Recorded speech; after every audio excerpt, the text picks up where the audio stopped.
Next question ਸ਼ੁਰੂ ਕਰਨ ਜਾ ਰਹੇ ਹਾਂ 26 ਨੰਬਰ ਤੇ ਮੈਂ ਕੁਐਸਚਨ ਨੂੰ ਰੀਡ ਕਰੂੰਗਾ। 26 ਨੰਬਰ ਧਿਆਨ ਨਾਲ ਦੇਖੋ ਬੁੱਕ ਦੇ ਉੱਤੇ। From the following information and receipt and payment account of Krishna Nagar club prepare income and expenditure account for the year ending 31 December 2021 and a balance sheet as on that date. ਸਾਨੂੰ information ਦਿੱਤੀ ਹੋਈ ਹੈ, ਯਾਨੀ adjustments ਦਿੱਤੀ ਹੋਈਆਂ ਨੇ, ਰਿਸੀਟ and payment account ਦਿੱਤਾ ਹੋਇਆ ਕ੍ਰਿਸ਼ਨਾ ਨਗਰ ਕਲੱਬ ਦਾ, ਤੇ ਉਹ ਕਹਿੰਦਾ ਇਨਕਮ ਐਂਡ ਐਕਸਪੈਂਡੀਚਰ ਬਣਾਓ ਤੇ ਉਸ ਤੋਂ ਬਾਅਦ ਬੈਲੈਂਸ ਸ਼ੀਟ ਪ੍ਰਪੇਅਰ ਕਰੋ। ਤੇ ਸਟੂਡੈਂਟਸ ਉਹੀ ਮੈਥਡ ਜੋ ਆਪਾਂ ਸ਼ੁਰੂ ਤੋਂ ਕਰਦੇ ਆ ਰਹੇ ਹਾਂ। ਆਪਾਂ ਸਭ ਤੋਂ ਪਹਿਲਾਂ receipt and payment account the receipt side ਨੂੰ ਚੱਕਾਂਗੇ, ਇੱਕ ਇੱਕ ਐਂਟਰੀ ਚੱਕੀ ਜਾਵਾਂਗੇ ਤੇ ਜੋ ਦੀ ਐਡਜਸਟਮੈਂਟ ਆ ਨਾਲ ਦੀ ਨਾਲ ਐਡਜਸਟ ਕਰਕੇ ਜਿਹੜਾ ਹੈਗਾ ਆਪਾਂ ਕੁਐਸਚਨ ਨੂੰ ਪ੍ਰਪੇਅਰ ਕਰਾਂਗੇ। ਉਹੀ ਸਭ ਤੋਂ ਪਹਿਲਾਂ ਅਸੀਂ 26 ਕੁਐਸਚਨ ਸ਼ੁਰੂ ਕਰਿਆ, 26 question the income and expenditure ਨੂੰ ਪ੍ਰਪੇਅਰ ਕਰਿਆ। ਉਸ ਤੋਂ ਬਾਅਦ ਸਟਾਰਟਿੰਗ ਦੀ ਬੈਲੈਂਸ ਸ਼ੀਟ ਜਿਵੇਂ ਕਿ ਆਪਾਂ ਪ੍ਰਪੇਅਰ ਕਰਦੇ ਹਾਂ ਕਾਲਮਸ ਉਹ ਬਣਾਏ। ਉਸ ਤੋਂ ਬਾਅਦ ਅਸੀਂ ਐਂਡ ਦੀ ਬੈਲੈਂਸ ਸ਼ੀਟ ਆ ਜਿਹੜੀ ਉਹ ਪ੍ਰਪੇਅਰ ਕੀਤੀ। ਪ੍ਰਪੇਅਰ ਕਰਨ ਤੋਂ ਬਾਅਦ ਸਟੂਡੈਂਟਸ ਜਿਹੜਾ ਹੈਗਾ ਅਸੀਂ ਕੁਐਸਚਨ ਨੂੰ ਰੀਡ ਕਰਨ ਜਾ ਰਹੇ ਹਾਂ। ਤਾਂ ਸਭ ਤੋਂ ਪਹਿਲੀ ਚੀਜ਼ ਜਿਹੜਾ ਰਿਸੀਪਟ ਐਂਡ ਪੇਮੈਂਟ ਦੇ ਵਿੱਚ ਡੈਬਿਟ ਸਾਈਡ ਤੇ ਬੈਲੈਂਸ ਹੁੰਦਾ ਟੂ ਬੈਲੈਂਸ ਬਰੌਟ ਔਨ, ਤੁਹਾਨੂੰ ਸਾਰਿਆਂ ਨੂੰ ਪਤਾ ਹੀ ਹੈ ਕਿ ਉਹ ਕੈਸ਼ ਐਟ ਬੈਂਕ ਹੁੰਦਾ। ਤੇ ਅਸੀਂ ਉਹ ਸ਼ੁਰੂ ਦੀ ਬੈਲੈਂਸ ਸ਼ੀਟ 'ਚ, ਕਿਉਂਕਿ ਸ਼ੁਰੂ 'ਚ ਦਿੱਤਾ ਹੋਇਆ 3190 ਰੁਪਏ, ਅਸੀਂ ਸ਼ੁਰੂ ਦੀ ਬੈਲੈਂਸ ਸ਼ੀਟ 'ਚ ਐਸਟ ਸਾਈਡ ਤੇ ਆਵਾਂਗੇ ਕਿਉਂਕਿ ਕੈਸ਼ ਐਟ ਬੈਂਕ ਜਿਹੜਾ ਹਮੇਸ਼ਾ ਸਾਡਾ ਐਸਟ ਹੁੰਦਾ, ਅਸੀਂ ਇਹਨੂੰ ਐਸਟ ਸਾਈਡ ਦੇ ਉੱਤੇ 3190 ਪਾ ਦਾਂਗੇ। ਉਸ ਤੋਂ ਬਾਅਦ ਸਟੂਡੈਂਟਸ ਦਿੱਤੀ ਹੋਈ ਹੈ ਐਂਟਰੈਂਸ ਫੀਸ। ਐਂਟਰੈਂਸ ਫੀਸ ਦੇਣ ਤੋਂ ਬਾਅਦ ਮੈਂ ਪਿੱਛੇ ਐਡਜਸਟਮੈਂਟਾਂ ਦੇਖੂੰਗਾ ਕਿ ਐਂਟਰੈਂਸ ਫੀਸ ਨਾਲ ਕੋਈ ਐਡਜਸਟਮੈਂਟ ਤਾਂ ਨਹੀਂ ਦਿੱਤੀ ਹੋਈ। ਸਾਰੀਆਂ ਐਡਜਸਟਮੈਂਟਾਂ ਪੜ੍ਹਨ ਤੋਂ ਬਾਅਦ ਮੈਂ ਦੇਖਿਆ ਕਿ ਐਂਟਰੈਂਸ ਫੀਸ ਨਾਲ ਕੋਈ ਵੀ ਐਡਜਸਟਮੈਂਟ ਨਹੀਂ ਹੈ। ਮੈਂ ਤੁਹਾਨੂੰ ਸ਼ੁਰੂ 'ਚ ਹੀ ਕਿਹਾ ਸੀ ਜਦੋਂ ਤੱਕ ਉਹ ਐਂਟਰੈਂਸ ਫੀਸ ਨੂੰ ਕੈਪੀਟਲਾਈਜ਼ ਕਰਨ ਨੂੰ ਨਹੀਂ ਕਹਿੰਦਾ ਉਦੋਂ ਤੱਕ ਅਸੀਂ ਉਸ ਨੂੰ ਇਨਕਮ ਐਂਡ ਐਕਸਪੈਂਡੀਚਰ ਅਕਾਊਂਟ 'ਚ ਹੀ ਦਿਖਾਣਾ, ਤੇ ਇਹ ਸਾਡੀ ਇਨਕਮ ਆ ਤੇ ਅਸੀਂ ਇਨਕਮ ਸਾਈਡ ਦੇ ਉੱਤੇ ਪਾ ਦਾਂਗੇ ਬਾਈ ਐਂਟਰੈਂਸ ਫੀਸ 550 ਰੁਪਏ। ਸਟੂਡੈਂਟਸ 550 ਰੁਪਏ ਸਾਡੀ ਐਂਟਰੈਂਸ ਫੀਸ ਐਡ ਹੋ ਜਾਏਗੀ। ਉਸ ਤੋਂ ਬਾਅਦ ਸਾਨੂੰ ਸਬਸਕ੍ਰਿਪਸ਼ਨ ਦਿੱਤਾ ਹੋਇਆ ਸਟੂਡੈਂਟਸ, मैंने सब्सक्रिप्शन बड़ा पाऊंगा। सब्सक्रिप्शन की कोई एडजस्टमेंट तो नहीं, बिल्कुल पिछे एडजस्टमेंट पई है 350 ਤੇ 550 ਦੀ। ਤਾਂ ਮੈਂ ਬਾਈ ਸਬਸਕ੍ਰਿਪਸ਼ਨ, ਕਿਉਂਕਿ ਸਬਸਕ੍ਰਿਪਸ਼ਨ ਸਾਡੀ ਇਨਕਮ ਆ, ਮੈਂਬਰ ਦੁਆਰਾ ਇਕੱਠਾ ਕੀਤਾ ਹੈਗਾ ਕੰਟਰੀਬਿਊਸ਼ਨ ਆ, ਇਸ ਕਰਕੇ ਅਸੀਂ ਇਨਕਮ ਸਾਈਡ ਦੀ ਪਾਵਾਂਗੇ ਇਹਨੂੰ। ਤੇ ਉਸ ਤੋਂ ਬਾਅਦ 18000 ਰੁਪਏ ਆਪਾਂ ਨੂੰ ਰਿਸੀਪਟ ਐਂਡ ਪੇਮੈਂਟ ਸਾਈਡ ਤੇ ਦਿੱਤੀ ਹੋਈ ਹੈ ਰਿਸੀਪਟ ਸਾਈਡ ਤੇ, ਤਾਂ ਅਸੀਂ ਰਿਸੀਪਟ ਦੇ ਵਿੱਚ ਜਿਹੜੀ ਹੈਗੀ ਆ ਇੱਧਰ ਇਨਕਮ ਸਾਈਡ ਦੇ ਉੱਤੇ 18000 ਐਂਟਰੀ ਕਰਾਂਗੇ। ਉਸ ਤੋਂ ਬਾਅਦ ਮੈਂ ਐਡਜਸਟਮੈਂਟ ਪੜ੍ਹਨ ਜਾ ਰਿਹਾ ਸਟੂਡੈਂਟਸ। ਐਡਜਸਟਮੈਂਟ ਦੇ ਵਿੱਚ ਲਿਖਿਆ ਹੋਇਆ subscription in arrear in the beginning of the year. ਸ਼ੁਰੂ ਦੇ ਵਿੱਚ 350 ਜਿਹੜਾ ਹੈਗਾ ਉਹ ਏਰੀਅਰ ਆ ਸਟੂਡੈਂਟਸ, 350 ਏਰੀਅਰ ਹੈ ਸ਼ੁਰੂ ਦੇ ਵਿੱਚ। ਤਾਂ ਸ਼ੁਰੂ ਦਾ ਜਿਹੜਾ ਆਊਟਸਟੈਂਡਿੰਗ ਆ ਉਹ ਆਪਾਂ ਸਟੂਡੈਂਟਸ ਲੈਸ ਕਰਦੇ ਆ, ਕਿਉਂਕਿ ਆਪਾਂ ਇਹ ਮੰਨ ਕੇ ਚੱਲਦੇ ਆ ਵੀ ਜਿਹੜਾ 350 ਆ ਉਹ 18000 ਦੇ ਵਿੱਚ ਐਡ ਆ, ਅਸੀਂ ਉਹਨੂੰ ਬਾਹਰ ਕੱਢਣਾ ਉਹਦੇ ਵਿੱਚੋਂ, ਤਾਂ ਅਸੀਂ 350 ਨੂੰ ਲੈਸ ਕਰ ਦਾਂਗੇ। ਉਸ ਤੋਂ ਬਾਅਦ ਸਟੂਡੈਂਟਸ ਐਂਡ ਦਾ ਆਊਟਸਟੈਂਡਿੰਗ ਦਿੱਤਾ ਹੋਇਆ, ਐਂਡ ਦਾ ਸਟੂਡੈਂਟ ਆਊਟਸਟੈਂਡਿੰਗ 550 ਰੁਪਏ ਦਿੱਤਾ ਹੋਇਆ। ਇਹਦਾ ਮਤਲਬ ਕੀ ਹੈ ਕਿ ਇਸ ਸਾਲ ਦਾ ਆਊਟਸਟੈਂਡਿੰਗ ਆ ਹਲੇ ਸਾਨੇ ਲੈਣਾ ਹੈ, ਸਾਨੂੰ ਮਿਲਿਆ ਨਹੀਂ 550 ਰੁਪਏ ਸਟੂਡੈਂਟਸ ਹਲੇ ਮਿਲੇ ਨਹੀਂ। ਇਹਦਾ ਮਤਲਬ ਕੈਸ਼ 'ਚ ਹੈ ਨਹੀਂਗੇ, ਅਸੀਂ 550 ਰੁਪਏ ਐਡ ਕਰ ਦਾਂਗੇ ਤੇ ਜਿੰਨਾ ਵੀ ਸਾਡੇ ਕੋਲ ਜਿਹੜਾ ਹੈਗਾ ਟੋਟਲ ਆਇਆ 350 ਅਸੀਂ ਮਾਈਨਸ ਕੀਤੇ ਤੇ 550 ਅਸੀਂ ਐਡ ਕੀਤਾ, ਜਿੰਨਾ ਵੀ ਅਮਾਊਂਟ ਬਣੀ 18200 ਰੁਪਏ ਸਟੂਡੈਂਟਸ ਇਹ ਸਾਡੀ ਇੰਟਰਨਲ ਅਮਾਊਂਟ ਆ ਗਈ। ਇਹ ਅਸੀਂ ਇਨਕਮ ਸਾਈਡ ਦੇ ਉੱਤੇ ਬਾਹਰ ਟੋਟਲ ਦੇ ਵਿੱਚ ਕਰ ਦਾਂਗੇ 18200। ਉਸ ਤੋਂ ਬਾਅਦ ਮੈਂ ਨੈਕਸਟ ਪੜ੍ਹਨ ਜਾ ਰਹੇ ਹਾਂ। ਨੈਕਸਟ ਲਿਖਾ to donations. Donation the adjustment check ਕਰੂੰਗਾ ਮੈਂ। ਜੇ ਡੋਨੇਸ਼ਨ ਦੇ ਰਿਗਾਰਡਿੰਗ ਵੀ ਕੋਈ ਵੀ ਕੈਪੀਟਲਾਈਜ਼ ਨਹੀਂ ਕੀਤਾ ਹੋਇਆ, ਇਹ ਵੀ ਤੁਹਾਨੂੰ ਮੈਂ ਸ਼ੁਰੂ 'ਚ ਕਿਹਾ ਸੀਗਾ, ਜੇ ਉਹਨੇ ਕੈਪੀਟਲਾਈਜ਼ ਨਹੀਂ ਕੀਤਾ ਹੋਇਆ ਮਤਲਬ ਅਸੀਂ ਜਨਰਲ ਡੋਨੇਸ਼ਨ ਹੀ ਮੰਨ ਕੇ ਚੱਲਣੀ ਆ, ਔਰ ਜੇ ਜਨਰਲ ਡੋਨੇਸ਼ਨ ਆ ਤਾਂ ਅਸੀਂ ਇਨਕਮ ਸਾਈਡ ਦੇ ਉੱਤੇ ਇਨਕਮ ਐਂਡ ਐਕਸਪੈਂਡੀਚਰ 'ਚ ਪਾ ਦਾਂਗੇ। ਉਸ ਤੋਂ ਬਾਅਦ ਲਾਈਵ ਮੈਂਬਰਸ਼ਿਪ ਫੀਸ ਦਿੱਤੀ ਹੈ ਸਟੂਡੈਂਟਸ। ਲਾਈਵ ਮੈਂਬਰਸ਼ਿਪ ਫੀਸ ਬਾਰੇ ਮੈਂ ਤੁਹਾਨੂੰ ਦੱਸਿਆ ਸੀ ਸ਼ੁਰੂ 'ਚ ਡੈਫੀਨੇਸ਼ਨ ਕਿ ਲਾਈਵ ਮੈਂਬਰਸ਼ਿਪ ਫੀਸ ਉਹ ਫੀਸ ਹੁੰਦੀ ਆ ਜਿਹੜੀ ਕੋਈ ਮੈਂਬਰ ਐਨੂਅਲ ਸਬਸਕ੍ਰਿਪਸ਼ਨ ਜਾਂ ਪੀਰੀਓਡਿਕਲ ਸਬਸਕ੍ਰਿਪਸ਼ਨ ਦੀ ਜਗ੍ਹਾ ਦੇ ਉੱਤੇ ਆਪਟ ਕਰ ਲੈਂਦਾ ਕਿ ਮੈਂ ਤੁਹਾਨੂੰ ਜਿਹੜਾ ਹੈ ਮੰਥਲੀ ਜਾਂ ਐਨੂਅਲੀ ਸਬਸਕ੍ਰਿਪਸ਼ਨ ਨਹੀਂ ਦੇ ਸਕਦਾ, ਮੈਨੂੰ ਜਿਹੜੀ ਹੈਗੀ ਤੁਸੀਂ ਇੱਕੋ ਵਾਰ ਦੱਸ ਦਿਓ ਕਿ ਕਿੰਨੀ ਮੈਂਬਰਸ਼ਿਪ ਫੀਸ ਦੇਵਾਂ ਮੈਂ। ਉਹ ਪਰਮਾਨੈਂਟ ਮੈਂਬਰਸ਼ਿਪ ਫੀਸ ਹੁੰਦੀ ਹੈ ਤੇ ਉਹ ਜਿਹੜਾ ਮੈਂਬਰ ਹੈ ਉਹਨੂੰ ਦੁਬਾਰਾ ਤੋਂ ਸਬਸਕ੍ਰਿਪਸ਼ਨ ਦੇਣ ਦੀ ਲੋੜ ਨਹੀਂ ਪੈਂਦੀ ਤੇ ਅਸੀਂ ਹਮੇਸ਼ਾ ਇਹਨੂੰ ਕੈਪੀਟਲਾਈਜ਼ ਹੀ ਕਰਦੇ ਹਾਂ ਸਟੂਡੈਂਟਸ। ਇਸੇ ਕਰਕੇ ਜਦੋਂ ਤੱਕ ਕੁਐਸਚਨ ਦੇ ਵਿੱਚ ਕੋਈ ਐਡਜਸਟਮੈਂਟ ਨਾ ਹੋਵੇ ਤਾਂ by default life membership fee ਨੂੰ ਕੈਪੀਟਲਾਈਜ਼ ਹੀ ਕੀਤਾ ਜਾਂਦਾ। ਇਸ ਕਰਕੇ ਮੈਂ 2500 ਜਿਹੜਾ ਹੈਗਾ, ਕਿਉਂਕਿ ਇਨਫੋਰਮੇਸ਼ਨ ਕੋਈ ਨਹੀਂ ਦਿੱਤੀ ਹੋਈ, ਤਾਂ ਮੈਂ 2500 ਜਿਹੜਾ ਹੈਗਾ 2500 ਉਹ ਲਾਇਬਿਲਿਟੀ ਸਾਈਡ ਦੇ ਉੱਤੇ ਸ਼ੋਅ ਕਰ ਰਿਹਾ। ਉਸ ਤੋਂ ਬਾਅਦ ਸਟੂਡੈਂਟਸ ਨੈਕਸਟ ਆਈਏ। ਨੈਕਸਟ ਉਹਨੇ ਦਿੱਤਾ ਹੋਇਆ ਇੰਟਰਸਟ ਔਨ ਡਿਪੋਜ਼ਿਟਸ। डिपॉजिट से इंटरेस्ट दिता होया 480 मैं चेक करूंगा पिछे इंटरस्ट रिगार्डिंग कोई एडजस्टमेंट तो नहीं, बिल्कुल कोई एडजस्टमेंट नहीं है। तो सिंपल है मेरी इनकम है इंटरस्ट, मैं इनकम साइड के उत्ते by interest on investment show कर दूंगा। उस तो बाद स्टूडेंट दिता है प्रोसीड्स ऑफ टूरनामेंट, टूरनामेंट तो पैसे मिले होने ने, कोई एडजस्टमेंट चेक की, कोई एडजस्टमेंट नहीं है। 2320 जिहड़ा है मैं अपनी रिसीप्ट साइड के उत्ते इनकम एंड साइड शो कर दूंगा, इनकम साइड के उत्ते इनकम एंड एक्सपेंडिचर दे विच। तो स्टूडेंट्स मैं देख रहा बुक के ध्यान नाल दो, देखो कि रिसीप्ट एंड पेमेंट के रिसीप्ट साइड अपनी खत्म हो गई। हुण एवें ही आप प्रोसीजर के अकॉर्डिंग हुण पेमेंट साइड चकनी है। पेमेंट साइड पर बाई रेंट लिखा होया 1680। एक बार मैं एडजस्टमेंट देख ला कोई रेंट की एडजस्टमेंट तो नहीं। जे मैं एडजस्टमेंट पढ़ा तो स्टूडेंट्स एंड दे विच उन्हें लिखा है 420 बिगिनिंग का एडवांस आ तो 420 एंड का एडवांस आ, तो मैं टू रेंट नूं अंदर रखूँगा 1680 तो शुरू का एडवांस मतलब स्टूडेंट शुरू का प्रीपेड आ, और जो स्टार्टिंग का प्रीपेड आ उसी लैस करते हैं जिमें कि आप पहले क्वेश्चन के कर चुके हैं। तो एंड का जोड़ा प्रीपेड आ सॉरी जोड़ा एंड का प्रीपेड आ सॉरी वो लैस करते हैं असी, क्योंकि वो अगले साल में बिलोंग करता, पर ये फिगर ऐड हुई भी है। ਜਦੋਂ कि ਜਿਹੜਾ स्टूडेंट शुरू का है वो आप पिछले साल पे कर चुके पर बिलोंग किस साल ਨੂੰ करता इस साल ਨੂੰ, इस करके ਜਿਹੜਾ ਹੈਗਾ ਅਸੀਂ शुरू का प्रीपेड या एडवांस ਅਸੀਂ ऐड करते हैं क्योंकि इस साल ਨੂੰ बिलोंग करता पर पेमेंट पिछले साल होगी।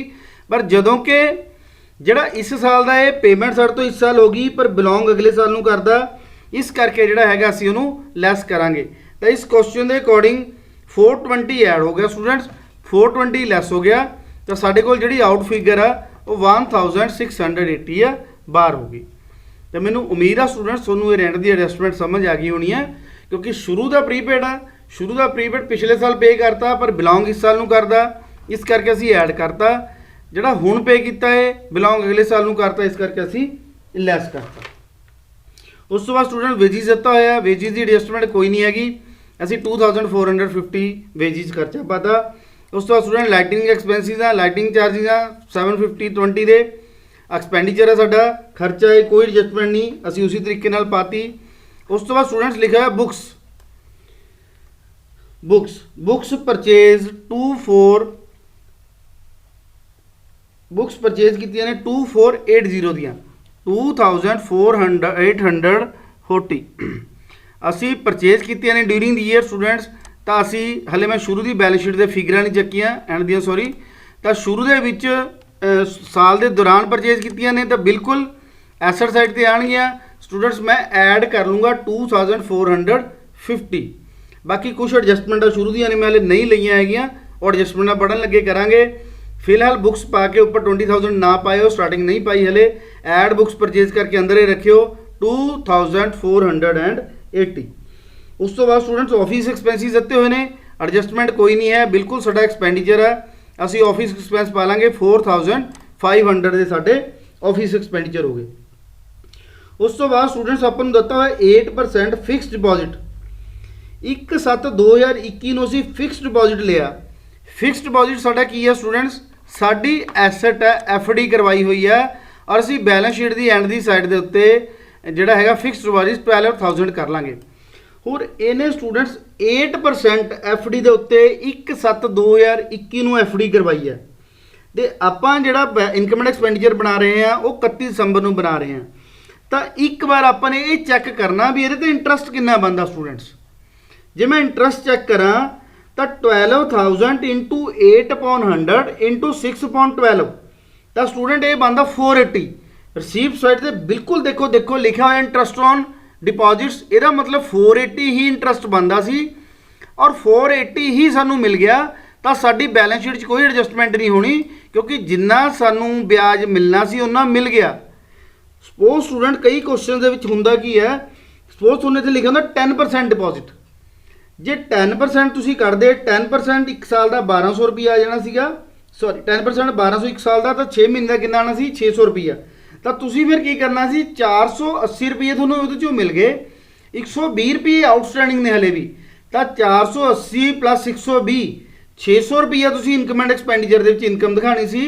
तो जिहड़ा 120 रुपये नहीं मिले वो थोने एंड की बैलेंस शीट दे विच इंटरस्ट आउटस्टैंडिंग दिखा देना सी कि सानू नहीं मिलिया। पर इस केस दे विच साडा जिन्ना इंटरस्ट बनदा सी स्टूडेंट्स वो सानू मिल गया इस करके असी उस नूं जिहड़ा हैगा ਉਹਦੀ कोई एडजस्टमेंट नहीं होनी। 480 साडे सीगे इनकम सी 480 ਦੇ 80 ਅਸੀਂ ਪਾ ਲਏ। ਉਸ ਤੋਂ ਬਾਅਦ ਸਟੂਡੈਂਟ ਟੂਰਨਾਮੈਂਟ ਐਕਸਪੈਂਸਿਸ ਲਿਖੇ ਹੋਏ ਨੇ 2020 ਰੁਪਏ, ਅਸੀਂ ਟੂਰਨਾਮੈਂਟ ਐਕਸਪੈਂਸਿਸ ਜਿਹੜੇ ਹੈਗੇ 2020 ਰੁਪਏ ਪਾ ਲਏ। ਉਸ ਤੋਂ ਬਾਅਦ ਐਂਡ ਦੇ ਵਿੱਚ ਕੈਸ਼ ਇਨ ਹੈਂਡ ਲਿਖਿਆ ਹੋਇਆ ਸਟੂਡੈਂਟਸ, ਐਂਡ ਦਾ ਜਿਹੜਾ ਕੈਸ਼ ਇਨ ਹੈਂਡ ਆ 2840 ਆ, and the cash in hand students ਅਸੀਂ ਐਡ ਕਰ ਲਿਆ 2840। ਉਸ ਤੋਂ ਬਾਅਦ ਆਪਾਂ ਐਡਜਸਟਮੈਂਟਾਂ ਤੇ ਆਈਏ। 31 ਦਸੰਬਰ 2020 ਦੇ ਵਿੱਚ 20000 ਦੀਆਂ ਬੁੱਕਸ ਸੀਗੀਆਂ ਸਾਡੇ ਕੋਲ ਸਟੂਡੈਂਟ। ਸ਼ੁਰੂ ਦੀ ਬੈਲੈਂਸ ਸ਼ੀਟ ਦੇ ਵਿੱਚ ਅਸੀਂ ਬੁੱਕਸ ਦਿਖਾ ਦਾਂਗੇ 20000 ਦੀਆਂ, ਔਰ ਇਹਦੇ ਵਿੱਚੋਂ ਕੋਈ ਡੈਪਰੀਸ਼ੀਏਸ਼ਨ ਦਾ ਲੱਗਿਆ ਨਹੀਂ, ਨਾ ਕੋਈ ਵਿਕੀ ਆ।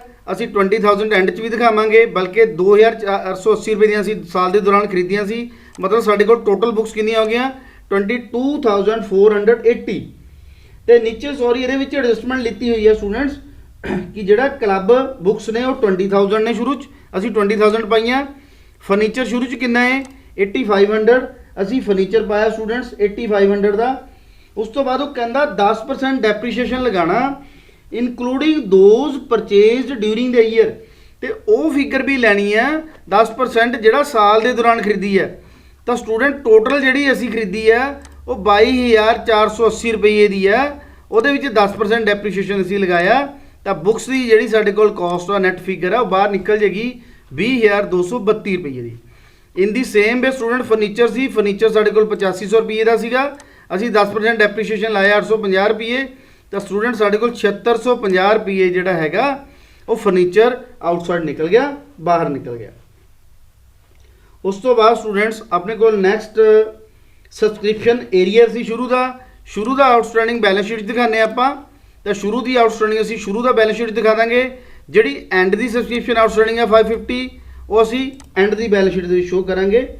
ਉਸ ਤੋਂ ਬਾਅਦ 420 ਰੁਪਏ ਸਾਨੂੰ ਸ਼ੁਰੂ 'ਚ ਐਡਵਾਂਸ ਆ ਗਿਆ ਸੀ ਸਟੂਡੈਂਟ, ਪੇ ਕਰਤਾ ਸੀ 420 ਰੁਪਏ ਅਸੀਂ ਜਿਹੜੇ ਸ਼ੁਰੂ 'ਚ ਪੇ ਕੀਤੇ ਨੇ ਉਹ ਸਾਡਾ ਐਸੈਟ ਆ, ਤੇ ਜਿਹੜੇ 420 ਰੁਪਏ ਐਂਡ ਦੇ ਪ੍ਰੀਪੇਡ ਨੇ ਉਹ ਵੀ ਸਾਡਾ ਐਂਡ ਦੀ ਬੈਲੈਂਸ ਸ਼ੀਟ ਦੇ ਵਿੱਚ ਐਸੈਟ ਸਾਈਡ ਤੇ ਸ਼ੋਅ ਕਰ ਦਾਂਗੇ। ਤੇ ਇਸ ਤਰੀਕੇ ਦੇ ਨਾਲ ਜਿਹੜਾ ਸਾਡਾ ਕੁਐਸਚਨ ਆ ਕਲੋਜ਼ ਹੁੰਦਾ। ਸੌਰੀ ਇਹਦੇ ਵਿੱਚ ਇੱਕ ਡੈਪਰੀਸ਼ੀਏਸ਼ਨ ਰਹਿ ਗਿਆ। ਡੈਪਰੀਸ਼ੀਏਸ਼ਨ ਵੀ ਸਟੂਡੈਂਟਸ ਅਸੀਂ ਹਮੇਸ਼ਾ ਇਨਕਮ ਐਂਡ ਐਕਸਪੈਂਡੀਚਰ 'ਚ ਇਨਕਮ ਸਾਈਡ ਦੇ ਉੱਤੇ ਸ਼ੋਅ ਕਰਦੇ ਹਾਂ, ਤਾਂ ਅਸੀਂ ਇਹਨੂੰ ਸ਼ੋਅ ਕਰਾਂਗੇ ਟੂ ਡੈਪਰੀਸ਼ੀਏਸ਼ਨ। ਇਹ ਸਾਡੇ ਕੋਲ ਡੈਪਰੀਸ਼ੀਏਸ਼ਨ ਦਿਖਾਵਾਂਗੇ ਇਹਨੂੰ। ਬੁੱਕਸ ਦੇ ਉੱਤੇ ਕਿੰਨਾ ਸੀਗਾ, ਬੁੱਕਸ ਦੇ ਉੱਤੇ ਸਟੂਡੈਂਟ ਸਾਡੇ ਕੋਲ 10% ਇਨਕਲੂਡਿੰਗ ਪਰਚੇਜ਼ ਤੇ ਆਇਆ ਸੀ 2248 ਰੁਪਏ। ਫਰਨੀਚਰ ਦੇ ਸਾਡੇ ਕੋਲ ਨੀਚੇ ਆਇਆ 850 ਰੁਪਏ, ਕਿਉਂਕਿ 8500 ਰੁਪਏ ਦਾ ਫਰਨੀਚਰ ਸੀ ਸ਼ੁਰੂ 'ਚ, ਜਿਹਦੇ ਤੇ ਅਸੀਂ 10% ਲਾਉਂਦੇ ਹਾਂ ਤਾਂ 850 ਰੁਪਏ ਬਣਦੇ ਨੇ। ਤਾਂ ਇਹ ਜਿਹੜੀ ਹੈਗੀ ਹੈ ਇਸ ਤਰੀਕੇ ਨਾਲ ਸਾਡਾ ਕੁਐਸਚਨ ਕੰਪਲੀਟ ਹੋਇਆ। ਅਸੀਂ ਸਟੂਡੈਂਟਸ ਕ੍ਰੈਡਿਟ ਸਾਈਡ ਦਾ ਟੋਟਲ ਲਾਵਾਂਗੇ ਜਿਵੇਂ ਕਿ ਹਰੇਕ ਕੁਐਸਚਨ 'ਚ ਲਗਾਉਂਦੇ ਆ। ਉਸ ਤੋਂ ਬਾਅਦ ਜਿੰਨਾ ਟੋਟਲ ਹੈਗਾ ਉਹਦੇ ਸਾਹਮਣੇ ਲਿਖਿਆ, ਉਹਦੇ ਵਿੱਚੋਂ ਆਹ ਫਿਗਰਸ ਲੈਸ ਕਰਤੀਆਂ, ਜਿੰਨਾ ਬਚ ਗਿਆ ਸਟੂਡੈਂਟਸ ਉਹ ਸਾਡਾ ਸਰਪਲਸ ਬਚ ਗਿਆ। ਇਹ ਸਰਪਲਸ ਵੈਲਿਊ ਆ ਗਈ, ਔਰ ਜਿਹੜਾ ਸਰਪਲਸ ਆ ਉਹ ਅਸੀਂ ਸਟੂਡੈਂਟਸ ਐਡ ਕਰ ਦੇਣਾ ਸਰਪਲਸ ਦੇ ਵਿੱਚ ਜਾ ਕੇ। ਇਸੇ ਤਰੀਕੇ ਨਾਲ ਸ਼ੁਰੂ ਦੀ ਬੈਲੈਂਸ ਸ਼ੀਟ ਦਾ ਟੋਟਲ ਲਾਵਾਂਗੇ 32460 ਰੁਪਏ ਆ ਗਿਆ ਸਟੂਡੈਂਟਸ। ਔਰ ਇਸ ਤੋਂ ਬਾਅਦ ਸਟੂਡੈਂਟਸ ਅਸੀਂ ਜਿਹੜਾ ਹੈਗਾ ਕੈਪੀਟਲ ਫੰਡ ਕੱਢਿਆ, ਬੈਲੈਂਸਿੰਗ ਫਿਗਰ ਕੱਢੀ, ਕੈਪੀਟਲ ਫੰਡ ਆ ਗਿਆ 32460 ਰੁਪਏ। 32460 ਆਇਆ ਤੇ ਐਂਡ ਦੀ ਬੈਲੈਂਸ ਸ਼ੀਟ ਦੇ ਵਿੱਚ ਕੈਪੀਟਲ ਫੰਡ ਲਿਖਿਆ, ਉਹਦੇ ਵਿੱਚ ਲਾਈਵ ਮੈਂਬਰਸ਼ਿਪ ਫੀਸ ਆ ਜਿਹੜੀ ਐਡ ਕਰਕੇ ਟੋਟਲ ਲਗਾਇਆ। ਤਾਂ ਸਟੂਡੈਂਟ ਜਦੋਂ ਅਸੀਂ and the total balance sheet ਕਰਾਂਗੇ, ਬੈਲੈਂਸਿਸ ਕਰਾਂਗੇ, ਤਾਂ ਸਾਡਾ ਜਿਹੜਾ ਹੈਗਾ ਟੋਟਲ ਬੈਲੈਂਸ ਮਿਲ ਜਾਏਗਾ। ਇਸ ਤਰੀਕੇ ਦੇ ਨਾਲ ਅਸੀਂ ਸਟੂਡੈਂਟਸ ਇਹਨੂੰ ਫਾਈਨਲ ਕਰਨਾ। ਕੋਈ ਜ਼ਿਆਦਾ ਇਹਦੇ ਵਿੱਚ ਐਡਜਸਟਮੈਂਟ ਨਹੀਂ ਸੀ, ਜੋ ਆਪਾਂ ਪਿਛਲੇ ਕੁਐਸਚਨ ਦੇ ਵਿੱਚ ਐਡਜਸਟਮੈਂਟਾਂ ਕਰਕੇ ਆਏ ਆ ਉਹੀ ਆਈਆਂ ਨੇ। ਸ਼ੁਰੂ ਦੀ outstanding lace and the add, ਸ਼ੁਰੂ ਦਾ ਪ੍ਰੀਪੇਡ ਯਾਨੀ ਐਡਵਾਂਸ ਐਡ, ਐਂਡ ਦਾ ਲੈਸ, ਬਾਕੀ ਸਾਰੀਆਂ ਚੀਜ਼ਾਂ ਉਹੀ ਸੀ। ਕੋਈ ਮੈਨੂੰ ਜ਼ਿਆਦਾ ਕੁਐਸਚਨ ਦੇ ਵਿੱਚ ਟਫਨੈਸ ਨਹੀਂ ਲੱਗੀ। ਥੈਂਕ